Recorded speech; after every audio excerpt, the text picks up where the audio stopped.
Greetings, everyone. Mic check. Can you hear me? Yes. I hear Yes, you. How about you, Jeffrey? I can hear you, Kamal. Great, great. So this is your boy Yakarius, also known as Kamal, and we have our special guest here today. This is Jeffrey Deskovic right here, and you have my co-host for today, Tracy. Say hi, guys. How's everybody? Peace. Hello, hello, hello. So, let me take a deep breath. I have to exhale. This has been an exciting day. It's been. I'm trying to remember the last year that I saw you. Was So 2006. It was it's two. 2006. That's what I was gonna say. 2006. So real quick, let's just play catch up for a minute here. For those of you that saw the flyer or may not have, let me just let you know that Jeffrey Deskovic served 16 years in state prison in New York for a crime that he did not commit. He was arrested at the age of 16 for the rape murder of a 15-year-old fellow high school student. And subsequently, whatever evidence they used, they convicted him. And he went to the parole board once at 15 years and got denied. I was there with him. I remember. And and then the time came for his release. So let's start right there. But I would like to begin with what I remember, and then I'm gonna let you tell us just about what happened with the release, because I saw a little bit on the documentary, but I think you might find it interesting to hear my version, because there's a couple things you may not know. I don't think I told you. So I remember receiving a message. We were in the Elmira Correctional Facility here in New York. I remember receiving a message because we was in different cell blocks. He was in the mess hall. I was in honor block. For me to come to the yard so we could speak. He wanted to talk to me. So I came out. And you was just basically saying you felt like the end was coming for you in a good way. But you was vague. Mhm. And then to make a long story short, you left. I heard that you was gone. I'm going through the mess hall, and Santa Claus, one of the infamous officers of Elmira, for not good reasons, he was giving out the spoons, and he leaned over and whispered in my ear that Deskovic went home. It was in today's paper. I walked to the table. I was numb. I was numb because he told me. I was numb because of the news, right? And I sat down at the table and I said it out loud. I don't even remember who was sitting at the table. I said, yo, he just said that I'm not going to say the name from inside, that you went home. I was still numb, beloved, in a good way. I had to find out. I went straight to the yard. Sabatini was the officer. No, you got the newspaper. I heard so and so went home. He said, that's who that was? Your picture wasn't in that first local article. It was just your name, and he didn't know who you was. He said, here, you ain't get this from me. I ran over to the bleachers and looked, and I found it. That's how I found out.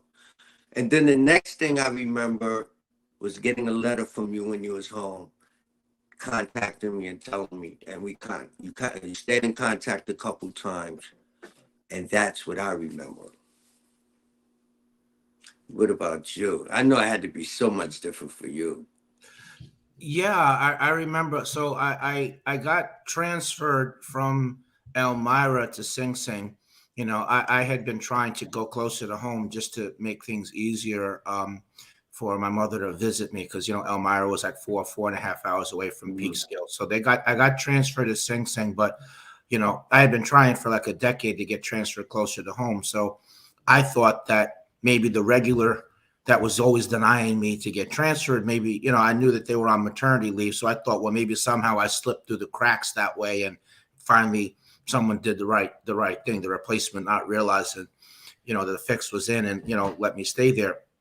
So I got transferred to Sing Sing. I was there for 28 days.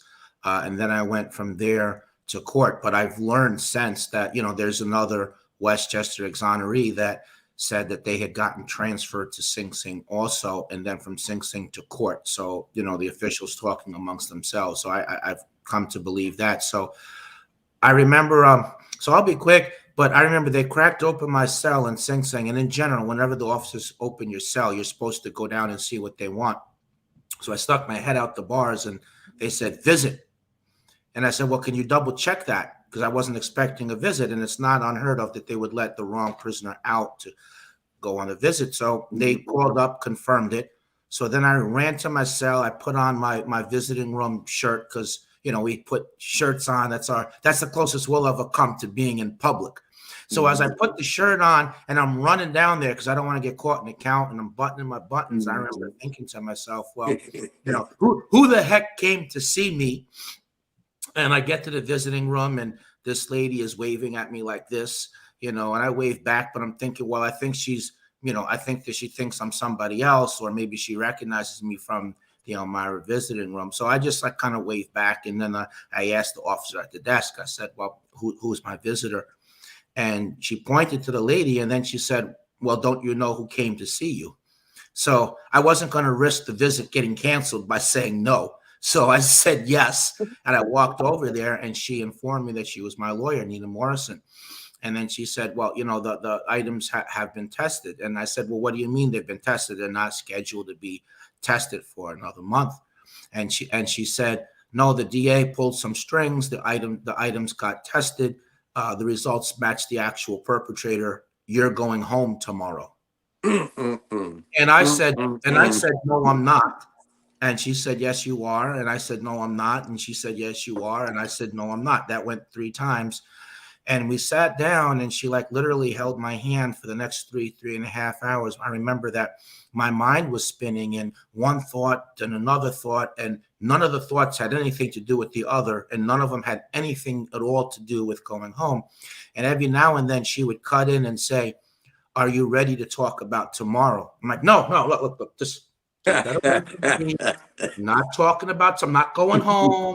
Not talking about tomorrow. Don't play with me like that. I already know how this goes. Because, I'd been denied 7 appeals as well, beyond the parole board denial. And eventually what made it real was she looked up at the clock and said, look, the visiting hours are almost over. I need to get your shoe size, your suit size, clothing sizes. There's a ton of work to do with the media. And that's what made it real. And then I felt better for 5 minutes.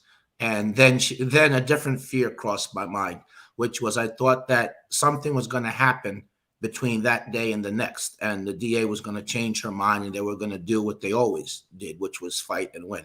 So that's how I got the news. And the next day I went to court and went home. Beautiful, man. That is beautiful. So I'm gonna just ask one question. I'm gonna see if Tracy have a comment, but this is what I was thinking about today.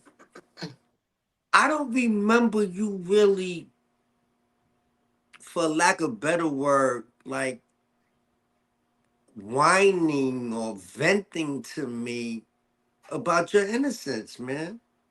How did you hold that, man? Like, you held that, man. You didn't. You could have talked to me about anything, because we were friends. I don't remember you just even really mentioning it all that often, man. I couldn't have. For 16 years, you held it like that, bro, alone. How did you do that, man? Because innocence in general, as you know, is not generally spoken of in the prison. And secondly, remember, if I raise the issue that I'm innocent, the next question could be, well, what are the charges? And then if I'm going to keep 100 with you, I would have to say, well, it's a murder and a rape. So the murder would have been fine. But, the way the inmate population deals with, someone that's convicted of a rape case, I mean, that's grounds for violence right there. So that was why I really never brought it up. I didn't want to taint our friendship with it. I mean, I felt fairly certain that I wouldn't get the typical reaction from you if I mentioned it, but at the same time, why take the chance unnecessarily? I mean, it's not like if I told you that you could then do something that would facilitate my trying to get home. I mean, there was really no point to that. But I don't think you knew I know though. I know. I didn't know that you knew. Yeah, I know. You I never know. talked about it. But I'm not judging. That's no. I wasn't in a position to judge anybody anyway. But I would not never judge you. My friendship was you with you was based on who you were, not what you did. So it wasn't. It was irrelevant.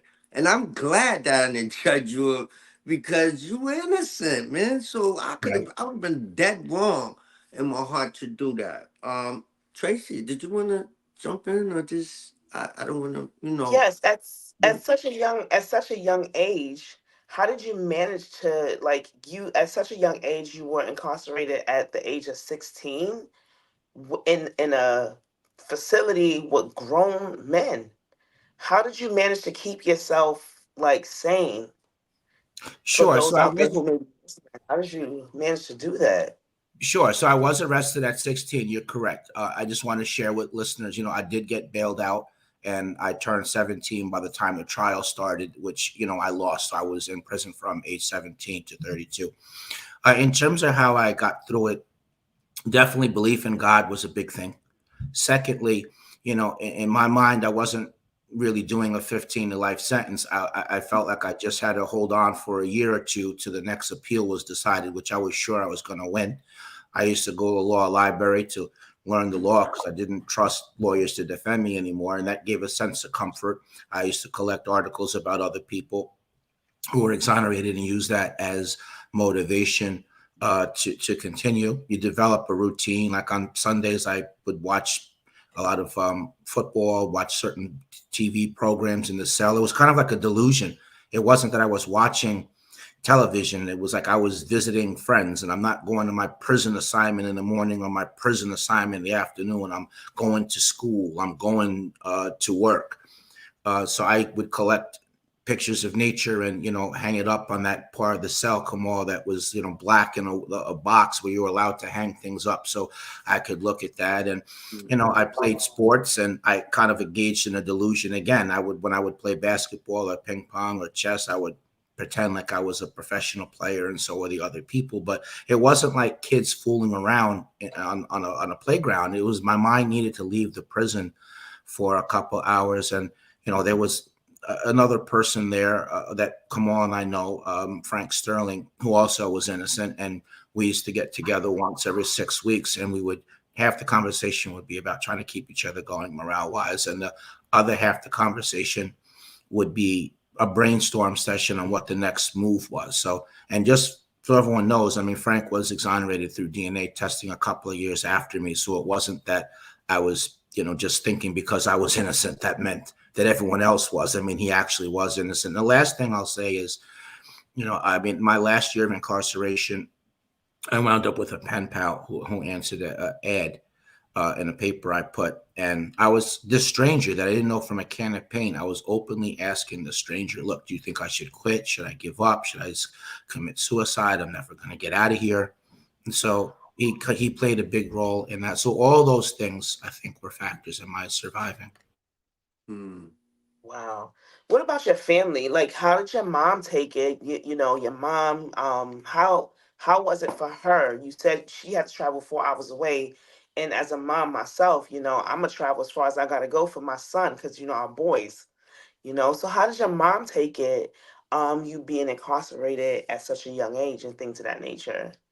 Well, my mother said it was very difficult for her. She said that the hardest part was when visiting hours were open Mm. or over, and she had to go home and she had to leave me there in the prison. So she said it was very difficult for her that way.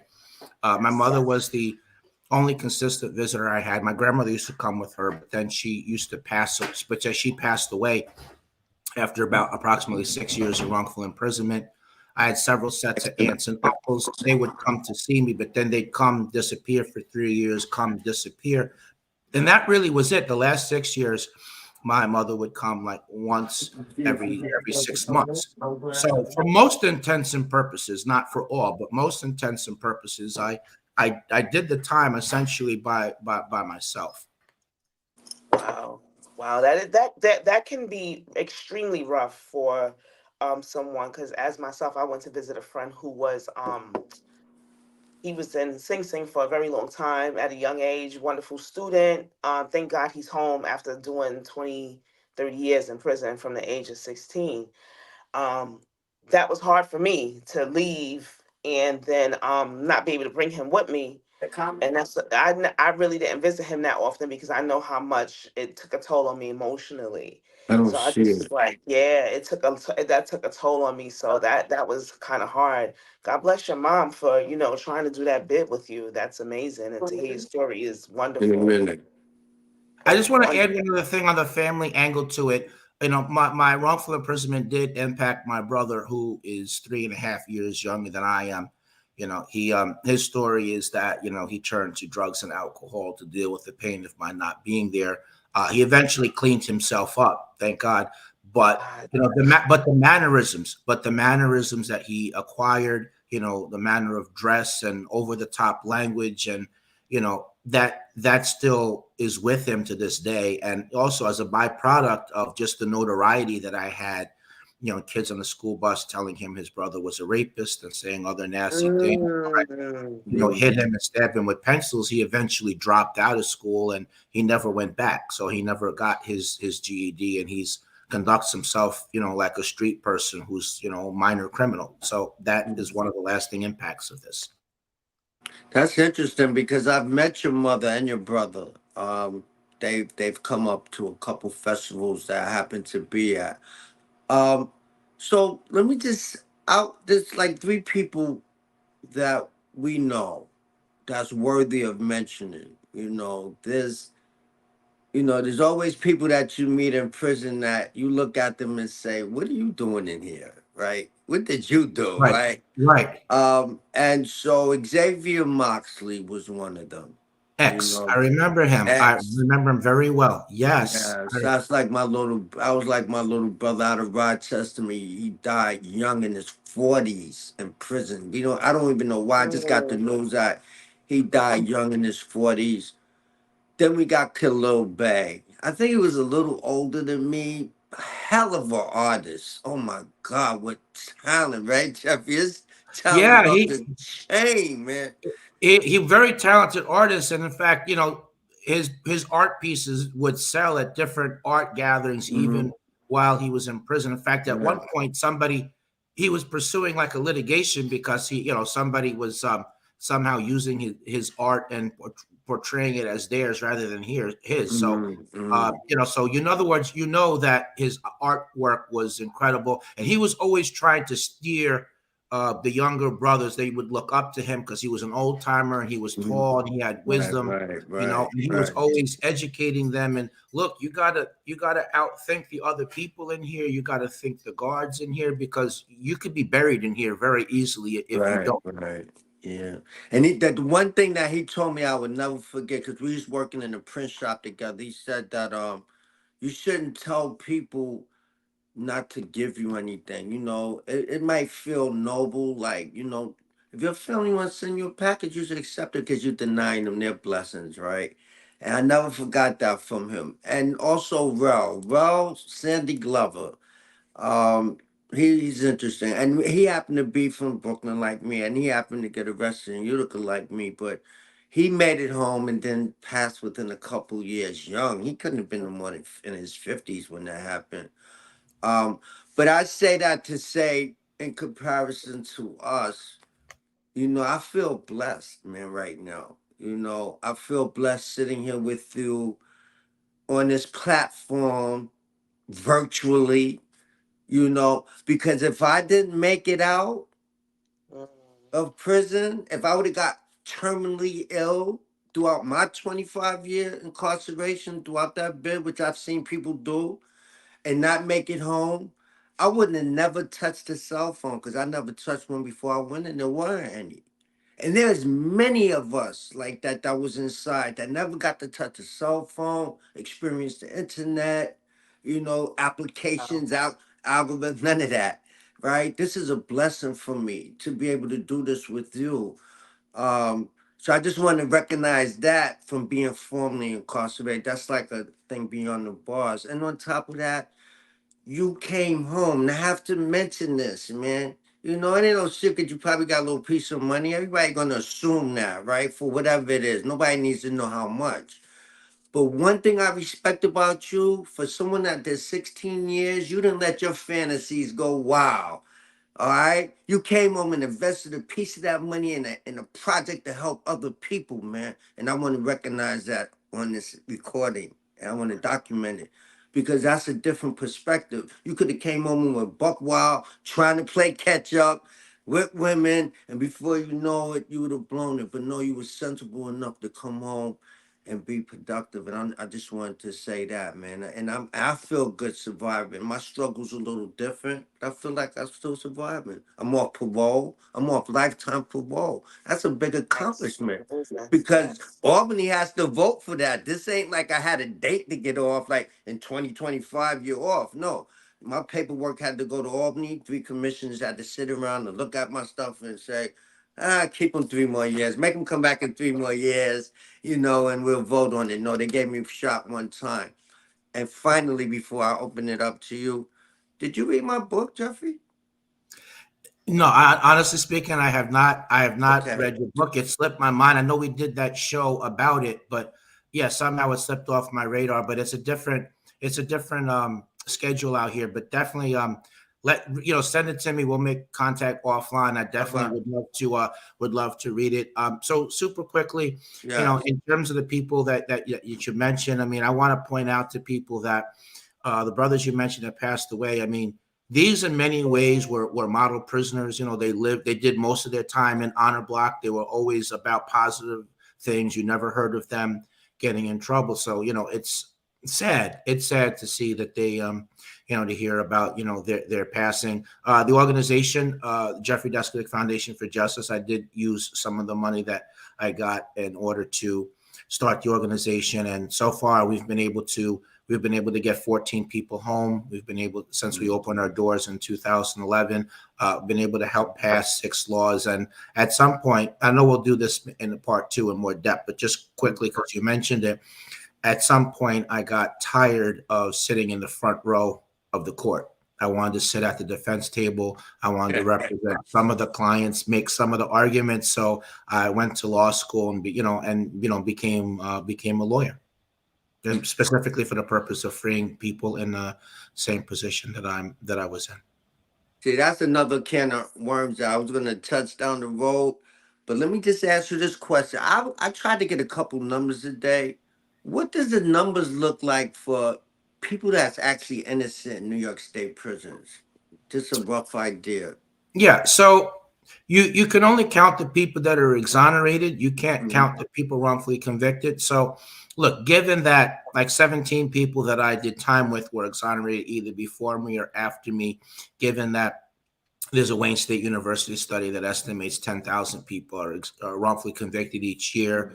When you see what jurisdictions where a dirty actor, whether a forensic scientist or a detective, when their dirt comes to the surface, we see scores of people. Like in Brooklyn, there was retired Detective Scarcella, where 17 cases that he made arrests on, people have been exonerated. In Illinois, Detective Guevara and his crew, they had mass exoneration day. One day, 15 people were exonerated from him and his crew on the same day. Another day, 18.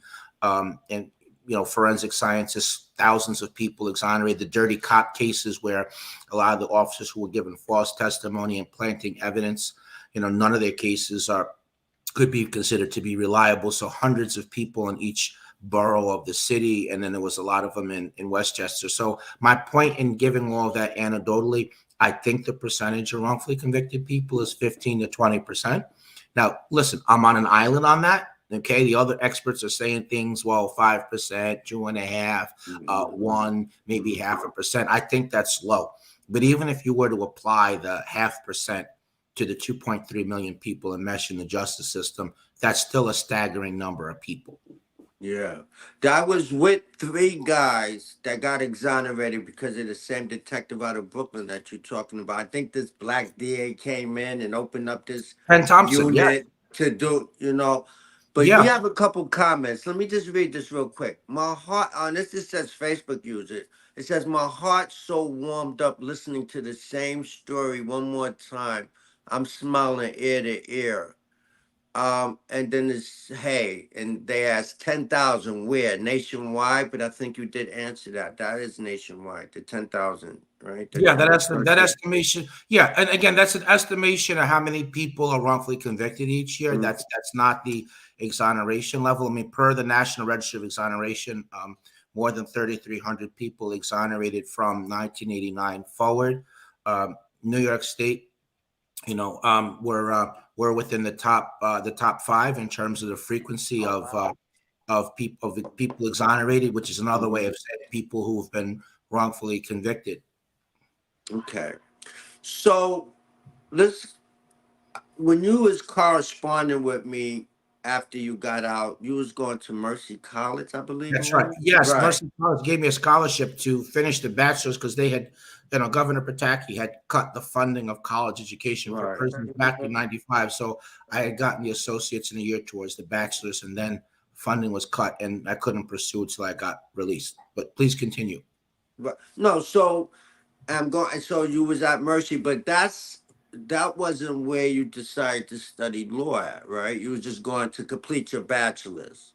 Right. I was going to complete my bachelor's. I did have the idea in the second semester because I was 30 credits short of the bachelor's. So I Mm, did decide that I wanted to become a lawyer then, but I didn't score well on the LSAT. So the lost the it's like an entrance exam. mm-hmm. So I applied anyway. My argument was, well, when I was not incarcerated, over my last 30 credits, 10 classes, I got a 393 GPA. I had a Mm, solid body of work as an advocate, speaking, writing, doing media interviews, meeting with elected. So you already saw what I've done without the law degree, and I want to do more of the same and plus get involved in freeing people. So look at me holistically and let me in. Give me a shot. That was my argument. I went 0 for 11 on that. So I didn't get in. So I wound up going to John Jay College to get a master's degree studying criminal justice. And 7 years later, I reapplied to law school. I took the exam again, and this time I got in. copy, copy, copy. You didn't give up. That's beautiful, man. So, did you pass the bar the first time? I did. Really? That's interesting. Okay. Yeah, I Um. mean, there's a lot of studying involved with that. A light day would be 10 hours a day, but normally it's 14. Interesting. So, you said that you've gotten 14 people out since 2011. Mhm. Was it all? Now, I remember that the reason why you got away from what Barry Sheck was doing, who helped you basically, right? Wasn't it Barry Correct. Sheck? It He was was the Innocence Project started by Barry Sheck and Peter Neufeld. You are correct. right, but you wanted it. He only take DNA cases, and you Correct. wanted to help people that didn't have DNA cases. How do you help somebody that to prove their innocence if there's no DNA involved? Sure. So, for context, I mean, DNA is only available in approximately 10% of all serious felony cases. And Mhm. I feel strongly that if somebody's innocence can be proven, to turn them away just because it's not going to be done under a microscope, I felt like that was wrong. And, you know, the, I got turned away many times because they considered that my case was not a DNA case. Because remember, they want there to be DNA testable material, but no prior testing. I had been excluded by DNA before my trial. So doing testing and then arguing, well, this is new, wouldn't have worked because it wasn't new. So I was turned down by the innocence entities because of that. So that also goes into it. That's the background. But to answer your question straight on, you would look for similar crimes in nearby areas. You would look for alternative suspects. You would do a freedom Okay, of okay. information request document. And because a lot of times documents that were supposed to have been turned over but weren't, they're turned over through that request. And that might either be evidence or it could furnish a new investigative lead. Mhm. We re-interview witnesses. If we thought somebody was lying, we would go and re-interview. Okay, Sometimes, okay. sometimes a new witness would bubble to the surface that wasn't known before. Somebody comes forward.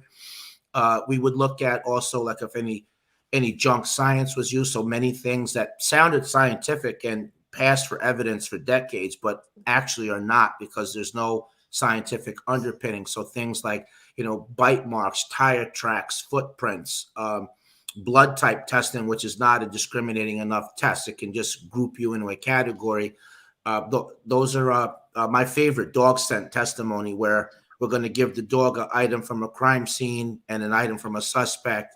And if the dog barks, that means the dog recognized the smell, which would be laughable, except that people have been, convicted uh, based upon that arson science. Where it's just really verbal traditions that are passed down from one fire chief to another. There's nothing Mhm. scientific about that. So that if that kind of evidence has been used, then we would attack the junk science, shaking baby syndrome, and of course, in a DNA case, I mean, if it's hair, sweat, saliva, seminal fluid, a clothing item that somebody Mhm. sweated into.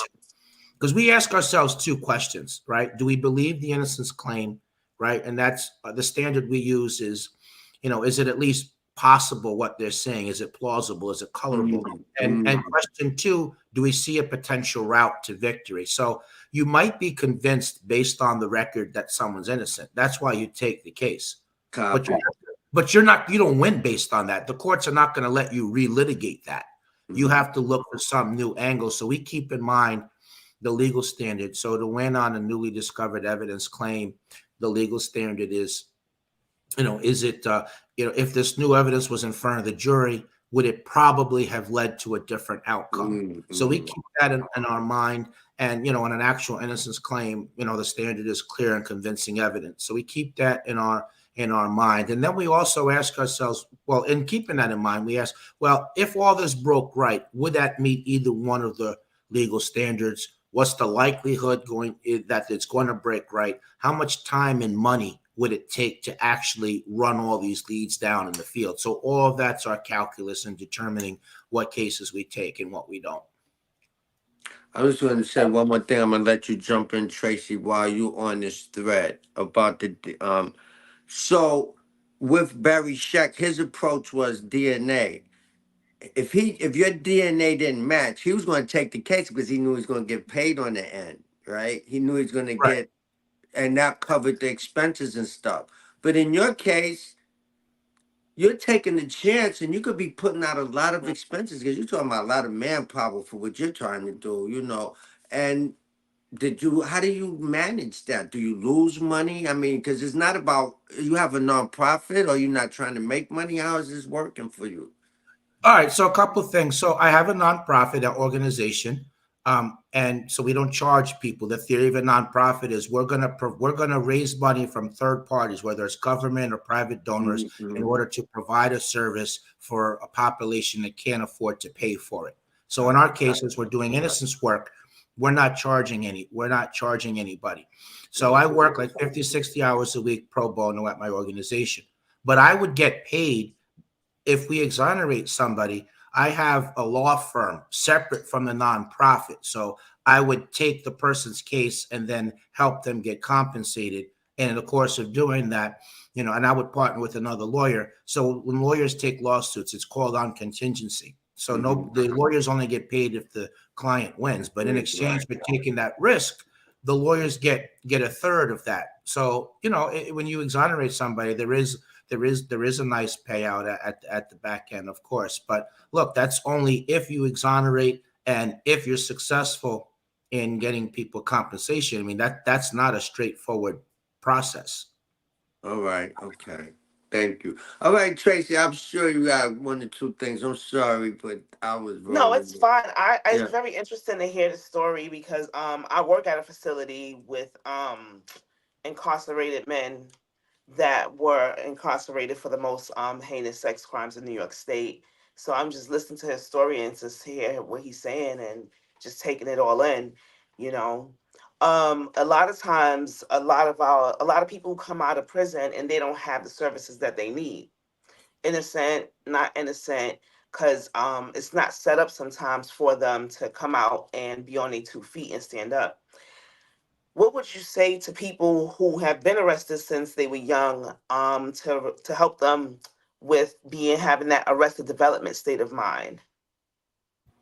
As far as what, to reintegrate back into society, So or yes, to reintegrate back into society. 'Cause a lot of times, they just suffer from that, like just stuck from when they got arrested, from that age that they got arrested. If they were arrested at yeah, 17, 18, they did time and they get out and they're like 30 years old, 40 years old. How does someone move forward from there? How would sure. what would because I yeah. Yeah, so I experienced that. I mean, I was released when I was 32, and I felt like I was 17 because that was the age that I was when I was last free. So I would say the combination of things. Firstly, I mean, I went to mental health professionals like 4 times a week for like 6 years, Yes, and that's dealing with not intense. just the psychological after effects, but also in trying to manage life now and dealing with whatever issues come up. That's one thing. Another thing is the more technology I learned, the more tied into the world I felt, because originally I felt like I was in like a parallel world, a place that I didn't belong in. So those two things I think helped. If you're able to make social connections with other people, I feel like that's important. Having a routine, having someone talk you through. Well, look, well, what do you want to do with the rest of your life? What career would you like to have? Mapping out a plan for how to get there. I mean, often that may involve education of one kind or another, Mhm. either college or trade school. So I think that those things are important. I think that the more time that goes by, like, so I'm at a tipping point. I did 16 years, but I've been home for 18 years. So I feel like, Nice. yeah. So Nice. I think that's what I mean when I talk about, I don't know, the tipping point of things. So I think all those things are good. I mean, for me, doing the advocacy work, doing policy work, doing interviews, speaking, working on cases, I find all that to be healing and cathartic and meaningful. It gives me like a silver lining. I'm not angry. I want to enjoy my life as much as I can. I can't do that if I'm angry or bitter. And I realize also that I've lost so much already as is. Why would I want to, in effect, lose the rest of my life? And the vehicle that I use to actualize that is, I channel that energy into the advocacy work. So I look at my life kind of like in a kaleidoscopic way. Like I went through what I went through in order to do the work that I'm doing. So I feel like I have my purpose in the world. And with that, I have some inner peace. Mm. Nice. Nice. My other question is, when you first came home, what was it? What was your reaction? Like, what did you go out? What did you do? What did you eat? Like, I know I hear a lot of guys talk about when I get home, I'm going to eat this, I'm going to do this, and then I hear some guys they get back and they go home and they wind up ODing. I'm like, oh my gosh, she was doing so. It touches me, and I know what people did, and I'm not the judge, so I try not to judge. I try my best not to judge them. I respect them. I try to listen to them and things of that nature at times, and just let them be who they are while I'm there. At least for those little 8 hours that I'm there, at least you could feel some sense of like, all right, she here. Today's gonna be a good day unless you act up. You know what I mean? So I try my best, and I always hear them say, "Yo, when I get home, I'm going to eat this. I'm going to do that." What are some of the things that you had in mind that you anticipated when you went home and you were able to, function and be in the world again? So I kind of like a lot of people. I mean, I kind of envisioned like an idealized life. I thought I was gonna, move in a neighborhood and in a state that I wanted, where I wanted to be at, and the type of dwelling I wanted to have. I thought that I would get a job doing something meaningful that would pay me at the same level as I would have been paid had I not been wrongfully imprisoned, entered entry level and worked my way up. I thought I'd be paid at that level. And I used to see commercials on TV of, going to different amusement parks or, traveling to other countries. And I thought, yeah, I'm going to do that when I go home. I never stopped and thought, well, there's a financial component to that. You can't assume that you're just going to have people to go and do that with. You have to Hmm. form totally new totally new social connections and friends.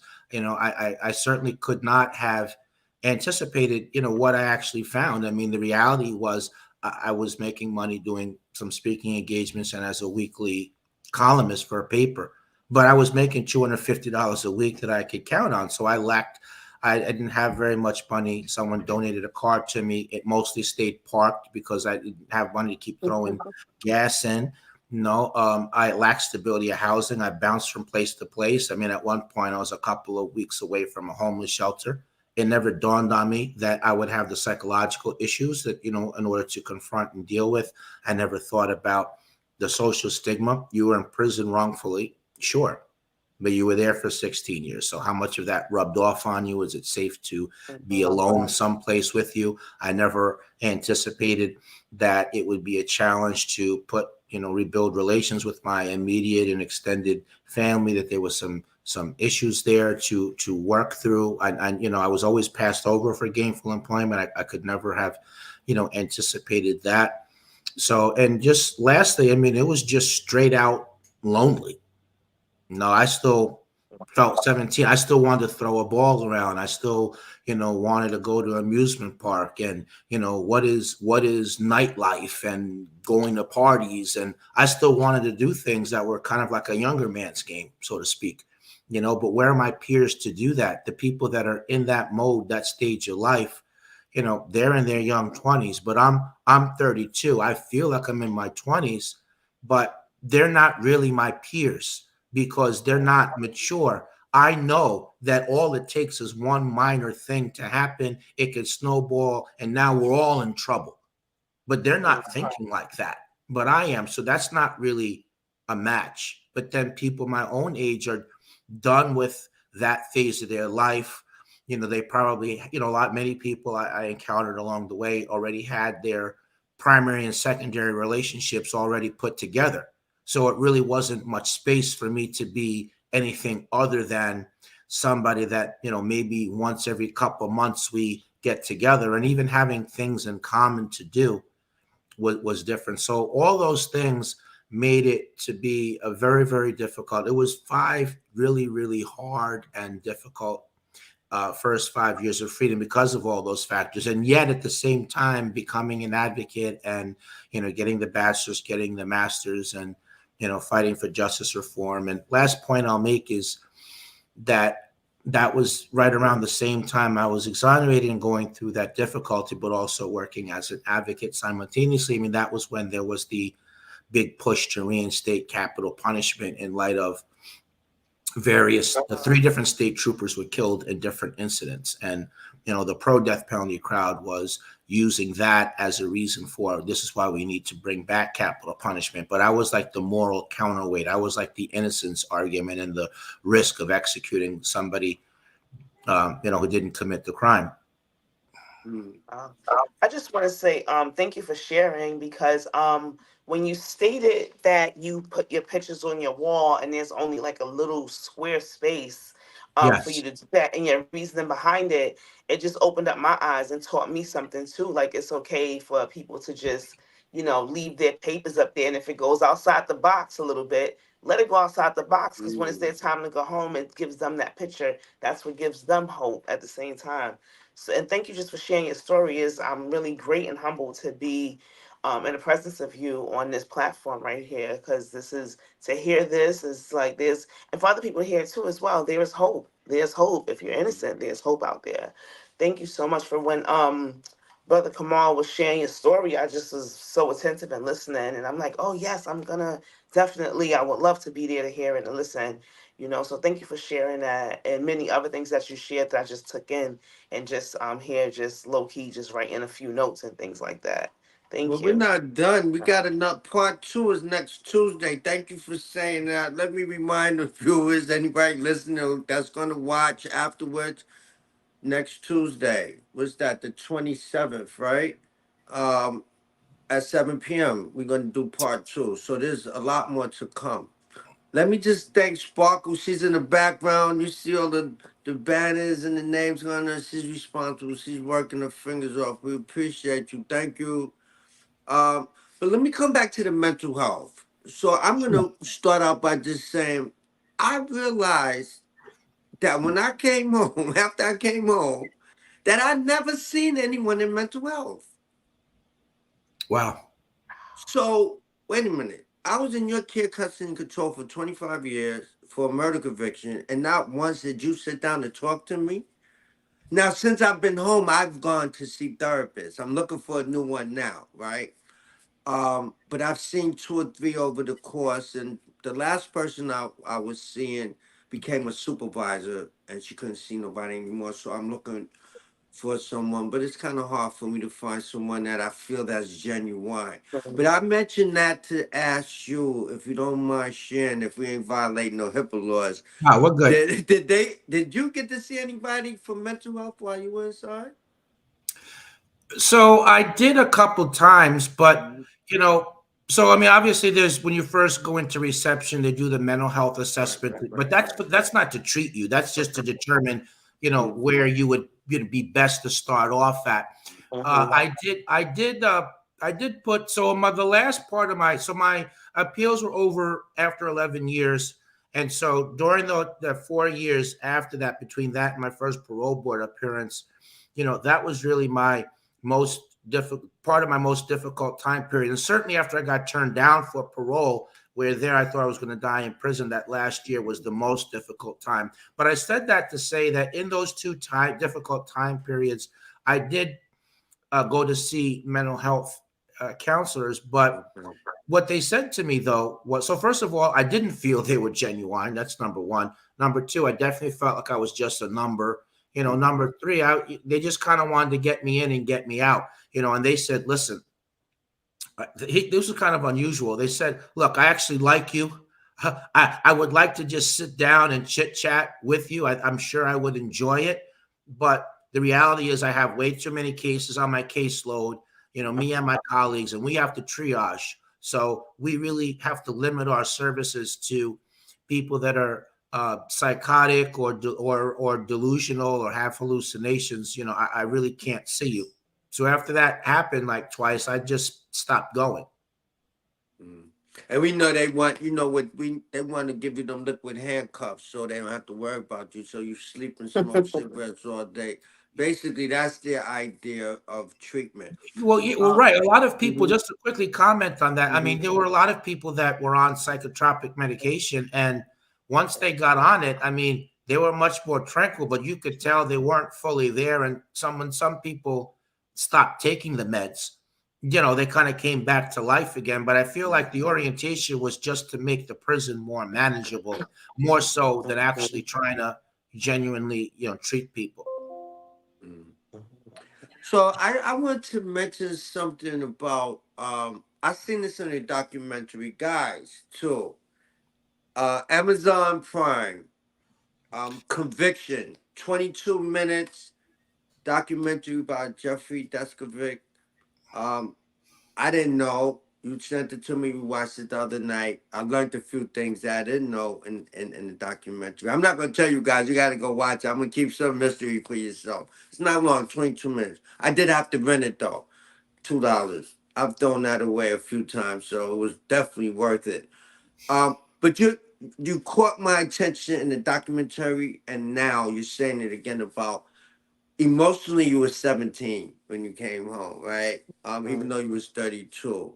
Um, I do believe that it stunts your growth. It stunts you from growing because I am also immature emotionally, and I know it, and I see it in the relationship I'm in.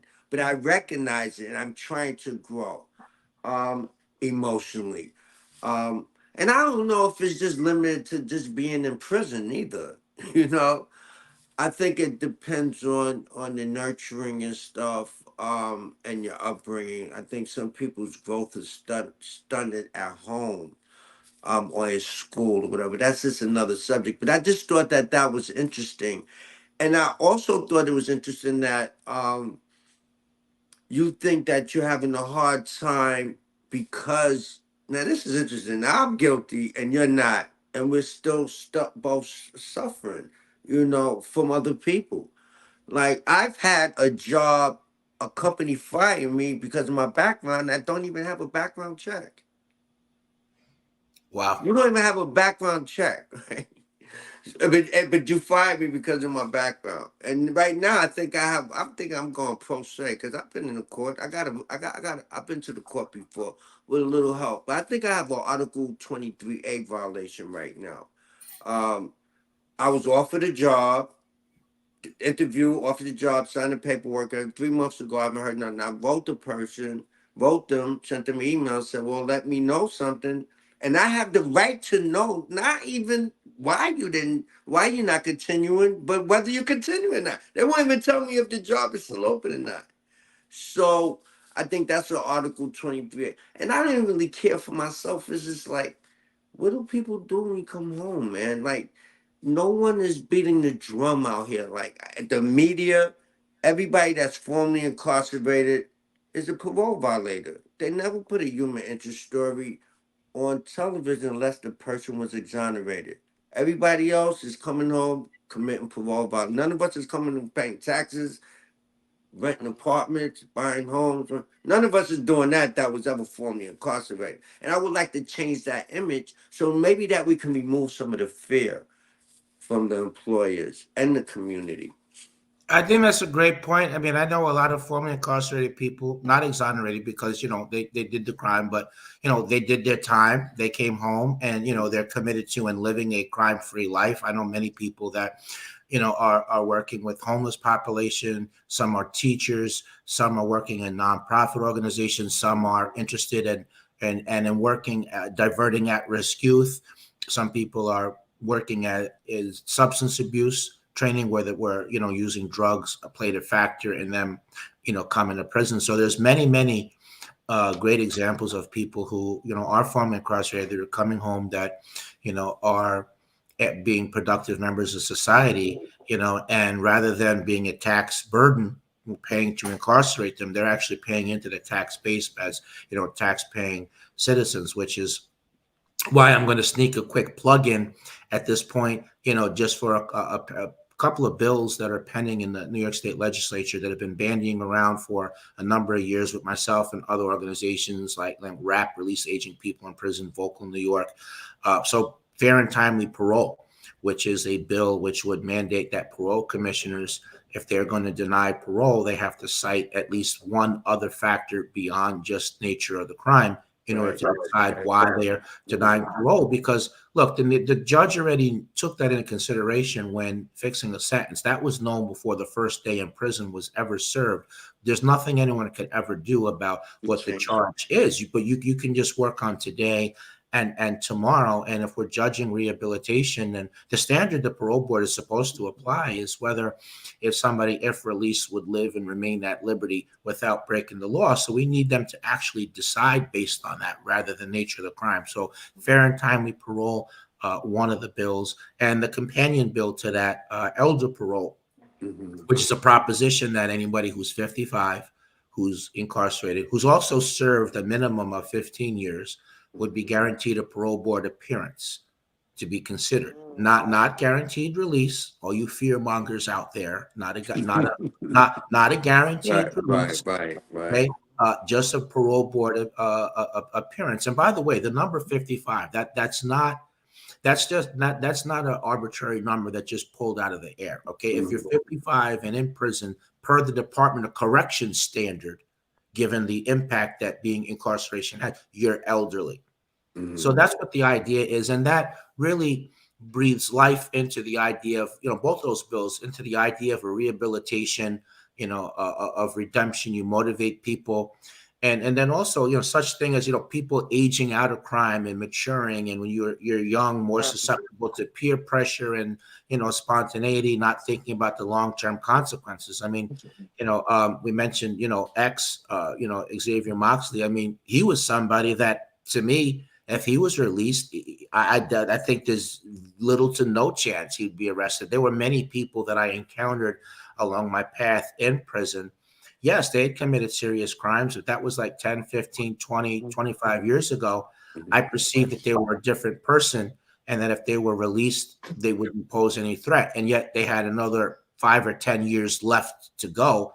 And I didn't think anything good was going to come from their continued incarceration. The only thing is they would just become older. I mean, you were in honor block. the overwhelming majority of your time, and so are many of the other people there, for many years. So I believe in giving people a chance and incentivizing rehabilitation. I don't think that people should have to overcome the system in order to rehabilitate yourself, but instead they should be facilitated by the system to rehabilitate. Which is why the verbal abuse from the guards, other abuses which I rail against in Conviction. You watch that on Amazon Prime.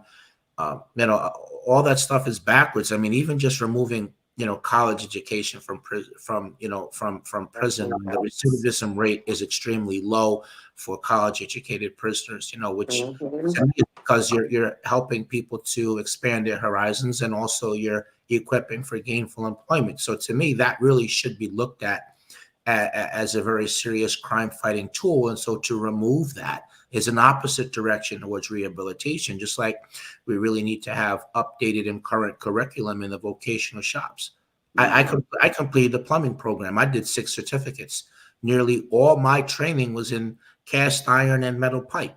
So when I came home, if I had decided that I wanted that career to be a plumber, I would start at virtually the same place that I would as someone else entering that hadn't completed the plumbing program. So up to date curriculum, with periodic metrics to make sure the instructors are actually teaching rather than what goes on, which is for the most part people are just there for a paycheck.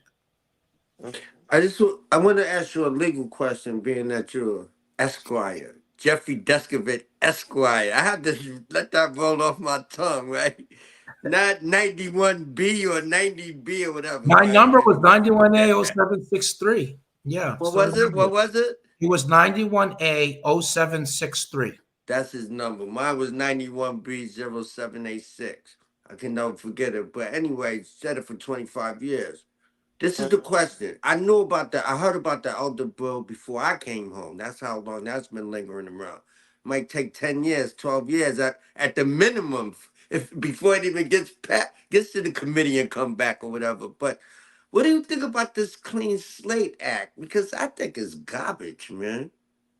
I think it's garbage.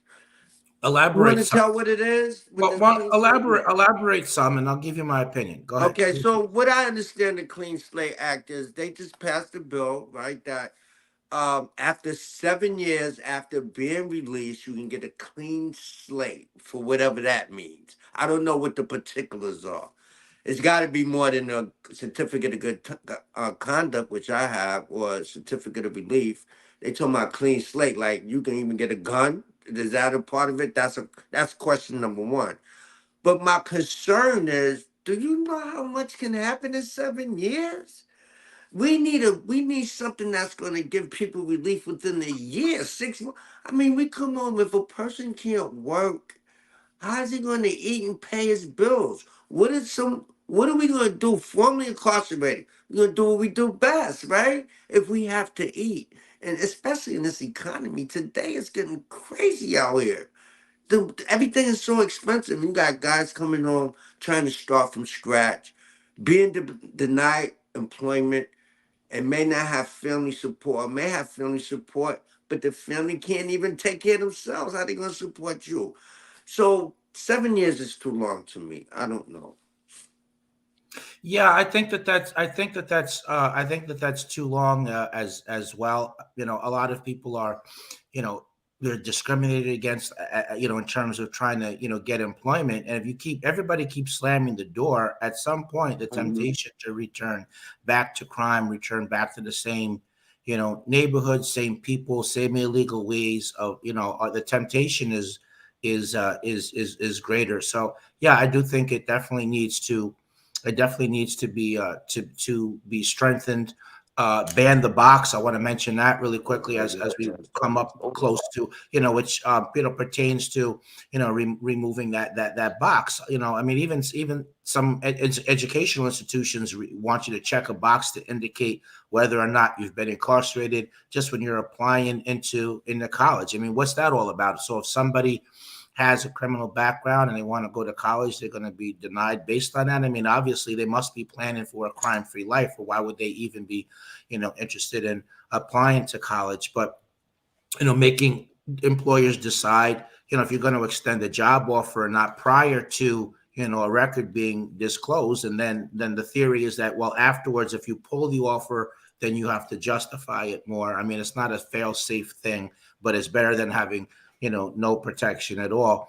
I mean, look, I think that if there's a rational relationship between a crime someone was convicted of and what the job they're getting, like I wouldn't advocate, for example, that somebody should be allowed to work as a bank teller if you've previously robbed a bank, right? So, Okay. but if there's no rational relationship between the two, then I think that people should be, able to, earn a living, a right to work. So I think Mhm. that I think that's what the goals are. But it's so difficult doing policy work, and then the electeds say, well, look, you have to cave on this, you have to cave on that. This is a non-starter. It won't get passed. I won't sponsor. Do you want to get something and then, come back for the other part? Do you want to be a purist? It gets very difficult, doing policy work. And those are the dilemmas that often, come about. Mm. So we're gonna wind. I think C. Anthony Grant, peace and blessings, brother Craig. Thanks for nothing. And somebody said peace and blessings, brother Kamal and sister Sparkle and other attendees. Um, they're referring to you too. Mhm. Um, so I think I would like to start off the next show finding out what kind of bills you have enacted in these states. Is this California, New York, and Connecticut, or Pennsylvania, oh, Pennsylvania. Pennsylvania, Pennsylvania? Right. So I I'd would love to like talk to, about, yeah, would love you to know. talk about what things I've helped pass, and then Hmm. perhaps more importantly, what is it I'm advocating for myself and my colleagues that we're advocating for now. Okay, Yeah. So absolutely. yeah. So in the past, what have we passed, and what are we working on now? We'll give bill numbers, so Okay, the public all can be right. more informed. They can contact their senators, their assembly people, and express their opinion that, look, I live in your district, I vote, and I support these measures.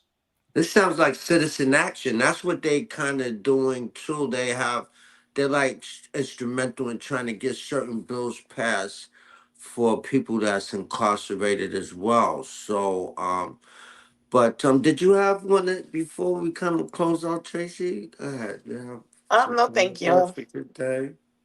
No, Are you thank going you. to be I'm able to good. come back next Tuesday? Or Absolutely. Yes. yeah, I know you I'm are. Like sorry. this, I I did was my asking Tracy. presentation. I'm Tracy, you sorry. gonna be? Huh? Yes. You think Yes. you want to come back?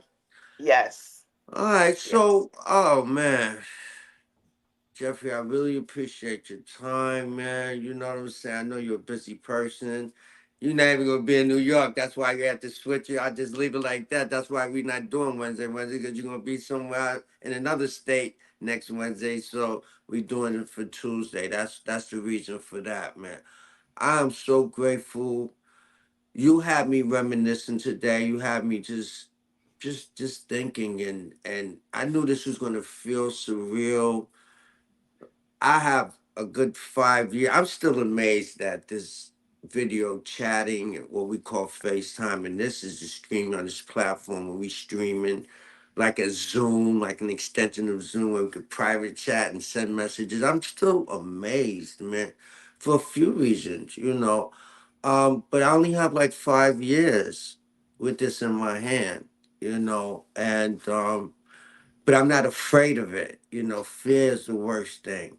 I'm not afraid of it, and therefore, man, let's just. But I like let people know because if I can do it, then there's no reason why no one else is. Especially people that's been out for the whole explosion. Like, why are you struggling? Man?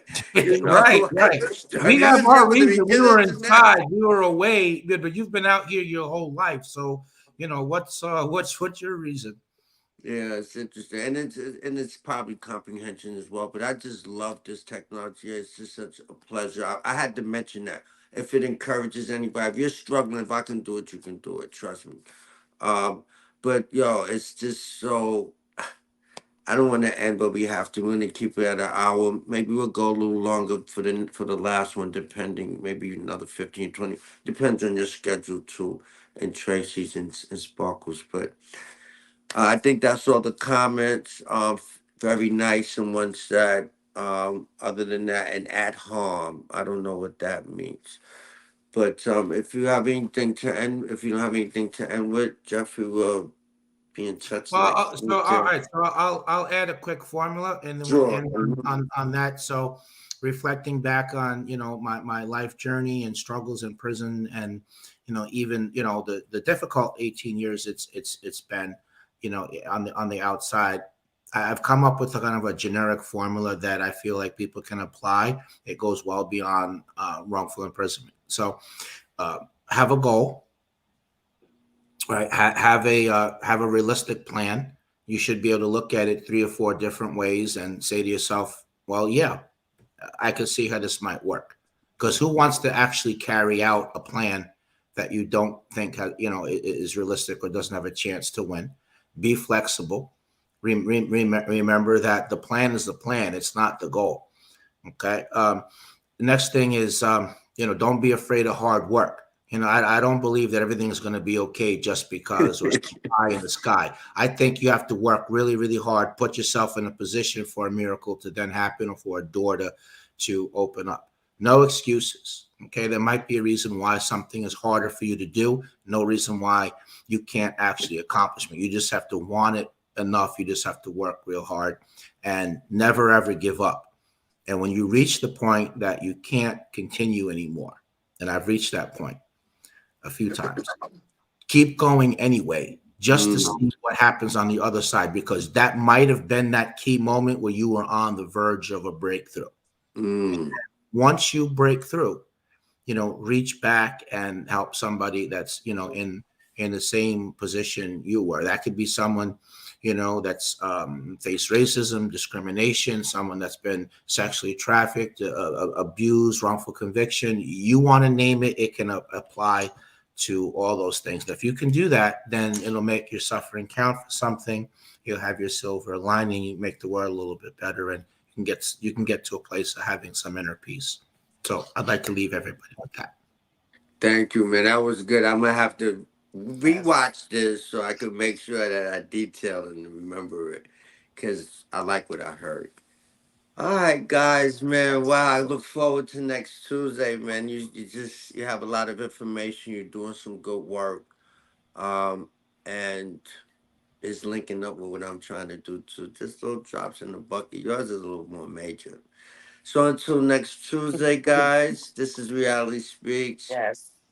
Real people with real talk in Yes. real time. Peace and be safe. Peace out. Mm-hmm. Later.